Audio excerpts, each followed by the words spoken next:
आज का editorial discussion digital inclusion के ऊपर है। देखो क्या हुआ है, recently telecom regulatory authority of India ने रिलीज़ किया है एक कंसल्टेटिव पेपर जिसका नाम है digital inclusion in the era of emerging technology. अब इमर्जिंग टेक्नोलॉजी, देखो यहाँ एक चीज़ समझ लो, यहाँ पर इमर्जिंग टेक्नोलॉजी वर्ड यूज़ हुआ। रिसेंटली क्या हुआ है, टेक्नोलॉजिकल फील्ड में इनोवेशन बहुत तेज़ी से हो रहा है, मगर उसका एडॉप्शन जो हो रहा है डेवलपिंग कंट्री में बहुत स्लो हो रहा है। क्योंकि क्या देखने को मिलता है, लोगों के पास अफोर्डेबिलिटी नहीं है, कनेक्टिविटी नहीं है, इंफ्रास्ट्रक्चर नहीं है।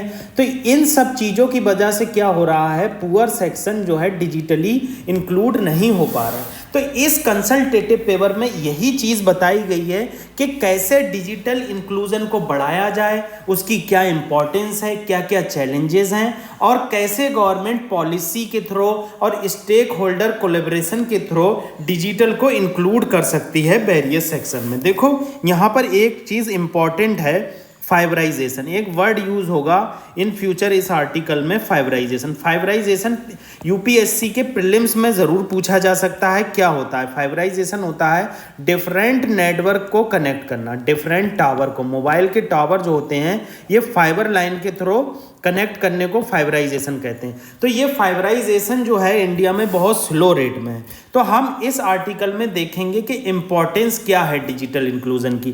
पहला पार्ट जो बताया गया है, importance of digital inclusion in emerging technology, extend of job market. अब क्या है, आप जानते हैं जॉब की बहुत कमी है, लोग अक्सर जॉब के लिए प्रोटेस्ट देखने को मिलते रहते हैं और अपोजिशन गवर्नमेंट के ऊपर आरोप लगाता रहता है कि किस तरह से आपने जॉब देने का वादा किया था मगर वो जॉब अब तक लोगों तक नहीं पहुंची हैं।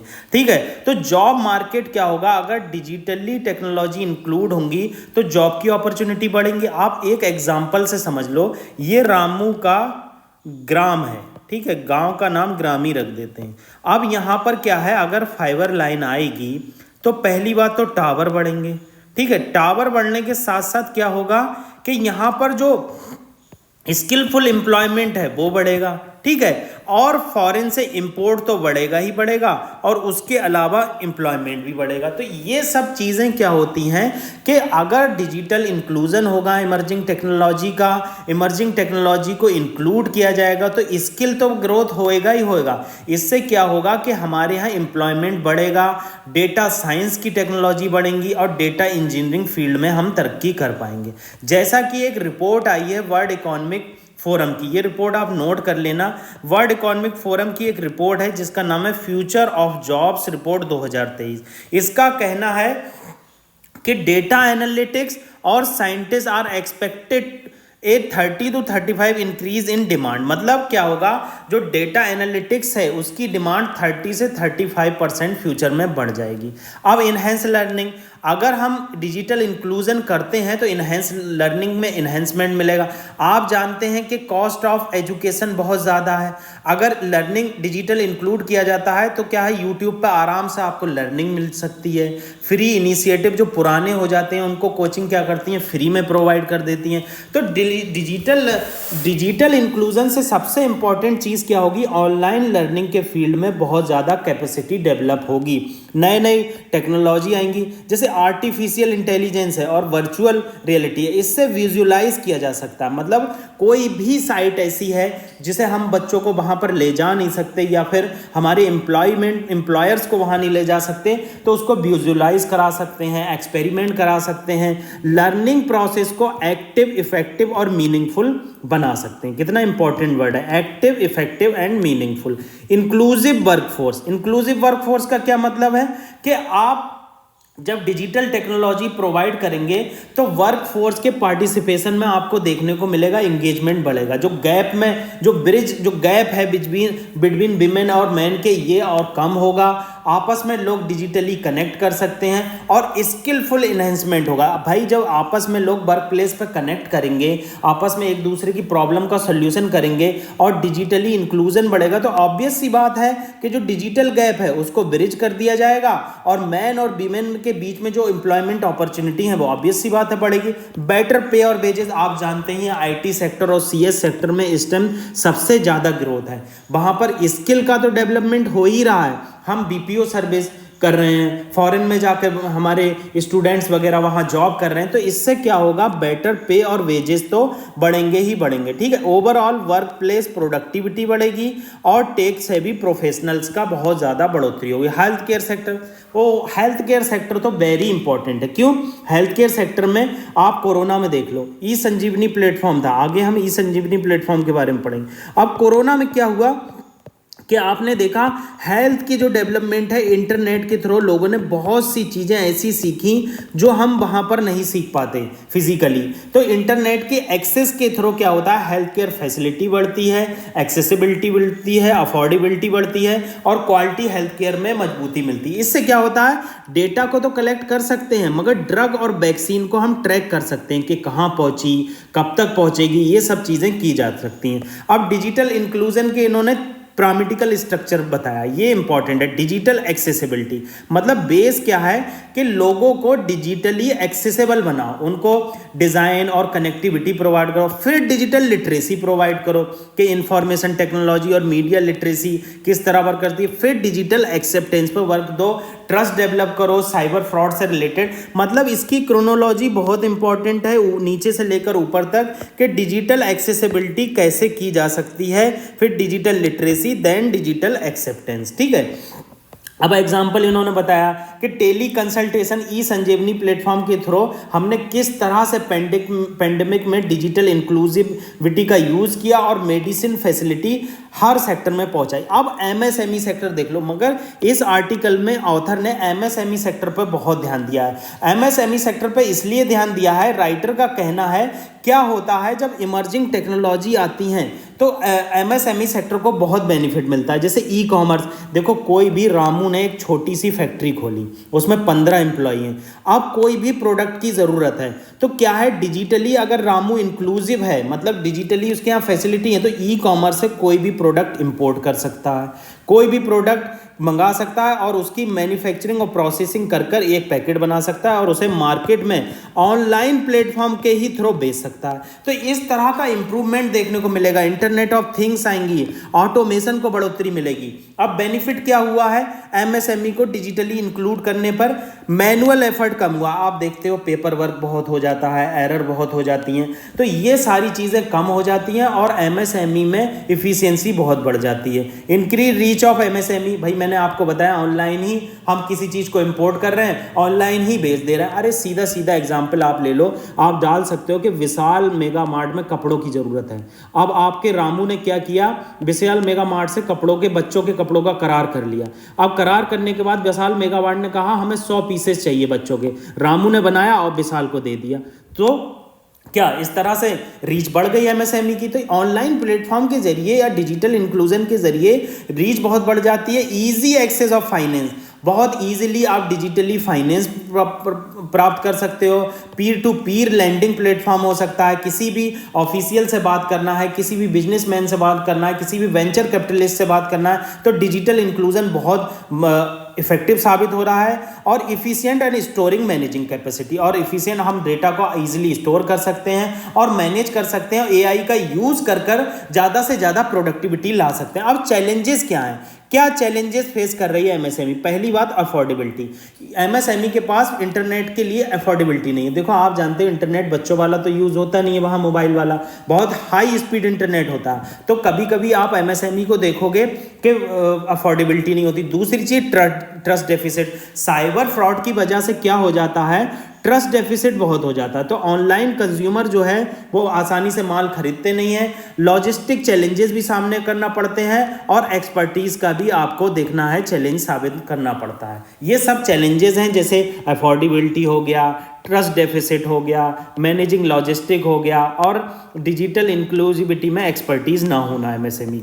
अब इनिशिएटिव क्या चलाए गए, क्या कैसे एमएसएमई को डिजिटली बहुत अच्छे से इंक्लूड किया जा सके, क्या इनिशिएटिव चलाएं। जैसे उद्यम रजिस्ट्रेशन आपके प्रीलिम्स के लिए बहुत इंपॉर्टेंट है। उद्यम रजिस्ट्रेशन पोर्टल बनाया है, इसमें क्या है, एमएसएमई के बिजनेसेस को रजिस्टर्ड किया जाएगा ताकि उनका पेपर वर्क कम हो सके और जहां से वो रजिस्टर करना चाहते हैं इजीली रजिस्टर्ड हो सके और वहीं से सारी प्रोसेस हो सके।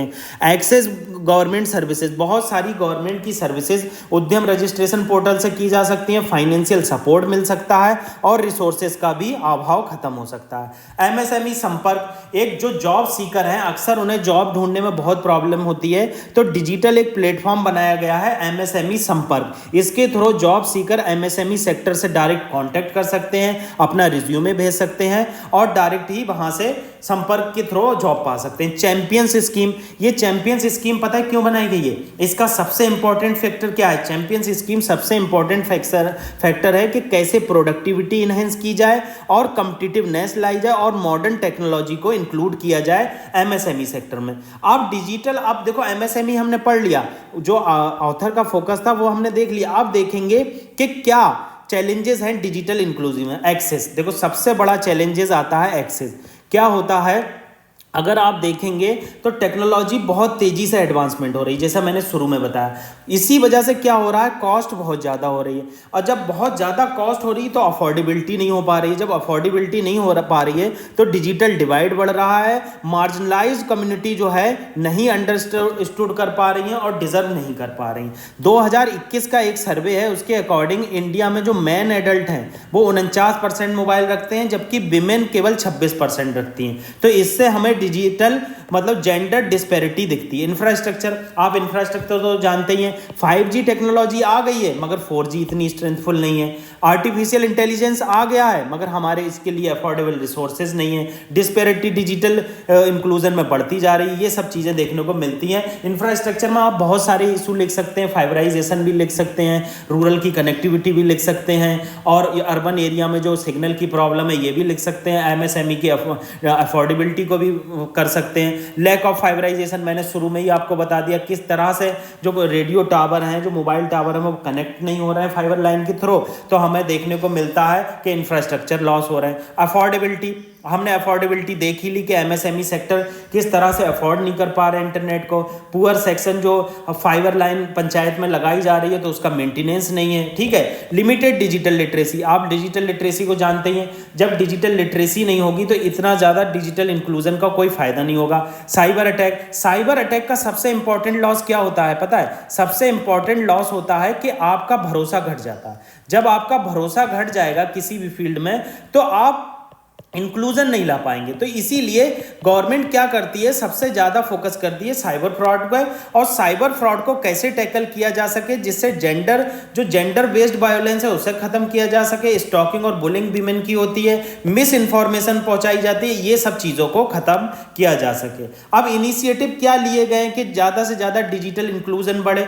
देखो ये बहुत इंपॉर्टेंट है प्रीलिम्स के लिए। यूनिवर्सल सर्विस ऑब्लिगेशन फंड क्या होता है, गवर्नमेंट क्या करती है, सेस और सरचार्ज लगाती है टेलीकॉम कंपनी पे 5%। अब यही पैसा क्या करती है government, universal service obligation fund में इकट्ठा करती है और इससे क्या करती है, जो अफोर्डेबल टेक्नोलॉजी है, अफोर्डेबल इंटरनेट कनेक्टिविटी है, वो रूरल और रिमोट एरियाज में पहुंचाती है। देखो आप जो ये प्रोग्राम देख रहे हैं भारत नेट, जिसका नाम नेशनल ऑप्टिकल फाइबर नेटवर्क था, इसको भारत नेट कर दिया गया। इसको भी यूनिवर्सल सर्विस ऑब्लिगेशन फंड के थ्रू इंप्लीमेंट किया जा रहा। अब universal service obligation fund stabilize हुआ था इंडियन टेलीग्राफ एक्ट 1885 के तहत। आप इतना याद रखना, इसका main purpose, universal service obligation fund का मेन पर्पस है कि भारत नेट स्कीम को इंप्लीमेंट करना और ग्राम पंचायत और जो विलेजेस हैं और जो रूरल एरिया है जिसको एक्सेसिबल नहीं है उसको ज़्यादा से ज़्यादा कनेक्टिविटी प्रोवाइड करना। नेशनल ब्रॉडबैंड मिशन आया 2019 में। इसका मेन पर्पस यही था कि ब्रॉडबैंड कनेक्शन प्रोवाइड किया जाए, डिजिटल फाइबर मैपिंग की जाए कि कैसे कहाँ डिजिटल इंफ्रास्ट्रक्चर की कमी है, ऑप्टिकल फाइबर लाइन लगाई जा सके और टावर की मौजूदगी जताई जा सके। अब डिजिटल इंडिया प्रोग्राम तो आप जानते ही हैं, इसका मेन पर्पस क्या है, इंफ्रास्ट्रक्चर को इंप्रूव करना, गवर्नेंस इंप्रूव करना, सर्विसेज प्रोवाइड करना और डिजिटली सिटीजन को एम्पावर करना कि कैसे आप जो है डिजिटली एम्पावर होंगे। अब वे फॉरवर्ड आप देख लो, वे फॉरवर्ड क्या है, पॉलिसी इंटरवेंशन। देखो आप वे फॉरवर्ड में कभी भी वे फॉरवर्ड वर्ड यूज नहीं करते हो, मैं कई बार आपको बता चुका। दूसरी बात क्या है, पॉलिसी इंटरवेंशन। पॉलिसी इंटरवेंशन क्या होता है कि आप time to time comprehensive digital inclusive policy बनाइए जिसे टारगेटेड एरिया में इम्प्लीमेंट किया जा सके। ऐसा नहीं है कि आप एक पॉलिसी बना दें और पूरे इंडिया में एक ही पॉलिसी को इम्प्लीमेंट, नहीं, टारगेटेड एरिया में इम्प्लीमेंट किया जा सके और जहां पर डिजिटल इलिटरेसी है वहां पर इंटरनेट की अफोर्डेबिलिटी को बढ़ाया जा सके। इन्वेस्टमेंट, पब्लिक प्राइवेट इन्वेस्टमेंट किया जा सके। देखो प्राइवेट इन्वेस्टमेंट वहीं आता है जहां पर बेनिफिट होते हैं, तो गवर्नमेंट को इंसेंटिव देना चाहिए और अनसर्व्ड एरिया और अंडर सर्व्ड एरिया को ज्यादा से ज्यादा इन्वेस्टमेंट प्रोवाइड करना चाहिए। ठीक है, गौर आगे क्या बताया गया, वर्ल्ड बैंक कहता है कि अगर इंटरनेट की एक्सेसिबिलिटी और ब्रॉडबैंड की पेनिट्रेशन 10% इंक्रीज होती है तो डेवलपिंग और डेवलप्ड कंट्री में जीडीपी की ग्रोथ अप्रॉक्स 1.5% देखने को मिलती है हमें। ये इंपॉर्टेंट फैक्ट है, आप किसी भी मेंस में डाल सकते हैं आंसर राइटिंग में। टैक्स रिबेट, वही बात बताई गई है कि मोबाइल सेक्टर में टैक्स को कम करना चाहिए जिससे इंपोर्ट ड्यूटी कम हो सके और ज़्यादा से ज़्यादा मोबाइल डिवाइसेस एक दूसरे को प्रोवाइड करना चाहिए। स्टेक होल्डर कोलैबोरेशन, आप कोलैबोरेट कर सकते हैं स्टेक होल्डर से, और टेलीकॉम इंडस्ट्री में जैसे जैसे आप मल्टीनेशनल कॉरपोरेशन है उनकी गुड प्रैक्टिस को इवॉल्व कर सकते हैं। तो मेन पर्पस क्या है आर्टिकल का, मेन पर्पस यही है कि कैसे इंडिया की पॉपुलेशन को डिजिटली इंक्लूसिव बनाया जाए और इमर्जिंग टेक्नोलॉजी को अफोर्डेबल रेट पर हम पब्लिक को दे सकें। यही मेन पर्पस था आर्टिकल का। Thank you very much.